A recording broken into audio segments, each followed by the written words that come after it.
What's up guys, it's Matt Whitmore here of Fitter Food, and just a really quick video to talk to you today about bone broth or bone stock, whatever you want to call it.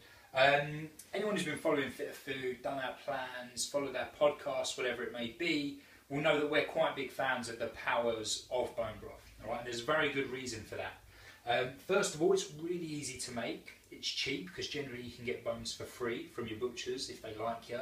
And also it's full of awesome nutritional benefits. All right, so it's full of minerals such as magnesium and calcium, which is amazing, and things like glucosamine and collagen as well. So that means it's going to be absolutely amazing for your bones and your joints and your tendons, etc. So essentially, when you're having bone broth, you're ultimately giving your joints everything they need to be fit, healthy and strong, okay, which is always a good thing. So what I wanted to do today was essentially just show you how to make bone broth, okay, because it is really, really simple. So first things first though, you will need a slow cooker, which we have here, Exhibit A. Guys, ideally get yourself a ceramic dished slow cooker, just so you're not using aluminium and stuff, so you're not getting toxins from the metals, etc. There's not much of a variation in price there, but you know, if you get a decent slow cooker, it's going to last you a hell of a long time. Then what you need, of course, is a decent set of bones. All right. What we've got in this bad boy right here, which has been simmering nicely for 48 hours, we've got some nice big marrow bones here. So you get all the marrow in there, lots of goodness. And all we do, first things first, is we soak the bones in just cold water and a little bit of apple cider vinegar. Ideally some organic. We either use the Aspals, which you can get in most supermarkets, or various others that are available online. And what that apple cider vinegar does there is it helps leach those minerals out of the bones, such as the magnesium and calcium that I mentioned. Then you want to add flavour and even more nutrients. So we've got tons of garlic in here, salt, pepper, plenty of fresh herbs. Use whatever you want: coriander, parsley, rosemary, thyme, whatever. Get it in. Whack vegetables in there such as carrots, onions. In this case we've got a ton of onions and a ton of leeks, I believe. And then of course cook it for anywhere between 24 and 48 hours. That will just allow you to get most of the nutrients out of the bones. We tend to use this just generally a nice warm cup of bone broth in the morning between meals. We might even put a few egg yolks in there as well, which might not be for everybody, but do give it a try, because it's just a really nutritious snack, a great way to get some amino acids and all those minerals into your diet. So if you don't like that, get it in a soup. Make yourself a nice homemade soup for the vegetables and even more nutrients, or a stew. So you're still packing in that nutritional punch from this without possibly the dislike of bone broth straight, if you like. Anyway, so that's been going for 48 hours. You will need a sieve. What I'm going to do though, first things first, is I'm going to scoop the bones out. Alright, as you can see, all that marrow in there has kind of like gone nice and soft, so that'll all come out in a second. I'll scrape that out.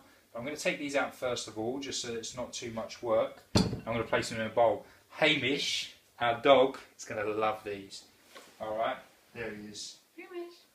Waiting. He knows what's coming. So I'm going to scoop those out. These would have softened nicely for him as well, so he'll be able to chew the whole damn thing. Right, so I'm going to get those in there. Basically, all you're scooping out right now is just the main, massive, chunky bits, alright? You don't need them at the moment.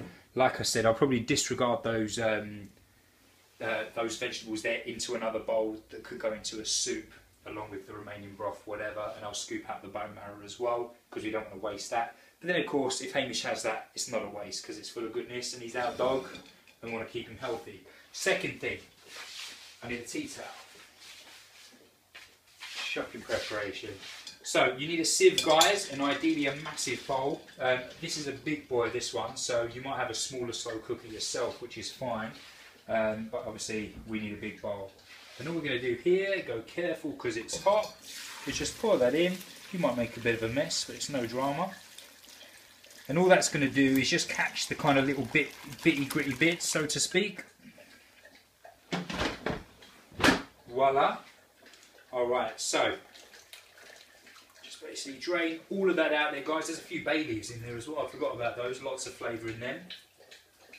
Alright, so let's plumb that to one side. I've noticed I say so a lot in videos, and I think I've said so a lot in this video, so we'll have a little competition to guess how many afterwards.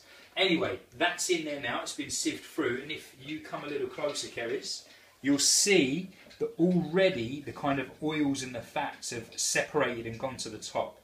That's all good, because what we'll do now is we'll leave that to cool a little bit. Once it's cooled, we'll place it in the fridge, and those fats will solidify. Alright, we'll then scrape those fats off, place it to one side, and we'll use that for our cooking. Roast your potatoes, your vegetables, whatever it may be. Great fat to cook with, tastes awesome, and there's definitely nutritional benefits in there. And then the broth, we can do what we want with it. We can drink it neat because we're hardcore, whack it in a stew, whack it in a soup as mentioned. It's worth noting though, guys, that in terms of quality, the same rule applies to bones as it does to meat. Alright, so if you're using bones from a poorly reared animal, be it chicken bones, lamb bones, pig bones, beef bones, whatever, we use any bones for our broth. Ideally you want to make sure that they've been reared as they should, free range, grass fed, etc. So there you have it, guys, a little bit of an intro on why bone broth is so damn good and essentially how to make it. So get it down, you guys, great for your joints, great for your tendons, great for your gut, great for your skin. It's a whole, all round, generally pretty damn awesome piece of food. So get it down, yeah. Enjoy it.